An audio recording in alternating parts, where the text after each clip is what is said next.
Welcome to Tech Bytes and News, your daily roundup of articles featured in Hacker News. Today, we're diving deep into a fascinating project.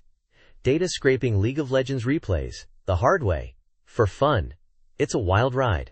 Sounds intense. What's the core challenge here? Why is scraping low-L data so difficult? The main issue is data granularity. Riot's public APIs only give you aggregate stats, total kills, gold, etc. But what about the micro-interactions, the precise moments of ability use, player positions, damage calculations? That's the juicy stuff missing. So this project aims to get that missing detail? What's the approach? Exactly.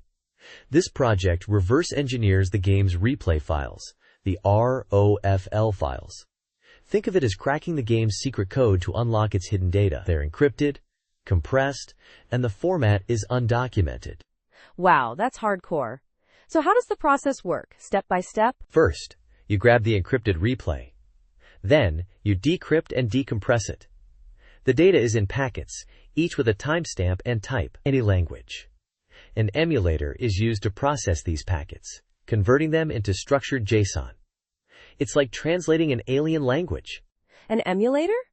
Why not just write a decryptor? Good question. The decryption methods change frequently with game updates.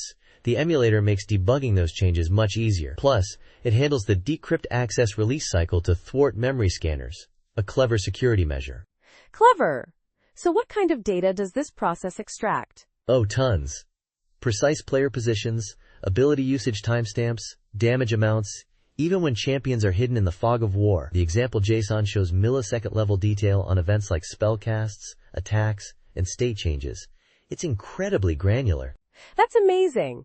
But how does the emulator actually work with the encrypted packets? What's the decryption process like? The emulator uses a combination of techniques. It involves a lookup table, bitwise operations, and some clever arithmetic. It's not a simple XOR. It's a multi-step process. Instead of fully reverse engineering the decryption, the author uses a trampoline hook to intercept values directly from registers. It's a bit like intercepting a secret message before it reaches its destination. A trampoline hook? That sounds like advanced reverse engineering. What are the performance implications of this approach? Initially, using the Unicorn emulator was painfully slow, but the author rewrote it in Rust, creating an exception emulator that runs natively. Processing a 15-minute replay now takes only about 3 seconds. That's a massive improvement. 3 seconds? That's incredible.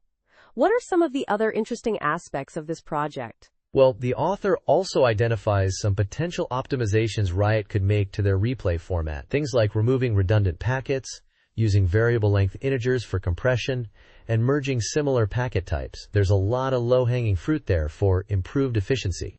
Fascinating.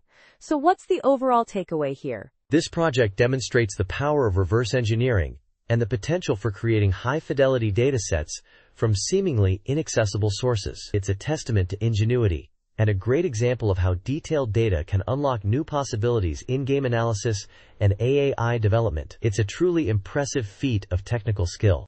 Absolutely. Thanks for breaking this down for us. It's been a really insightful discussion. My pleasure. And to our listeners, thanks for tuning in to Tech Bytes and News. We'll catch you next time with more exciting tech news. Goodbye. Bye-bye.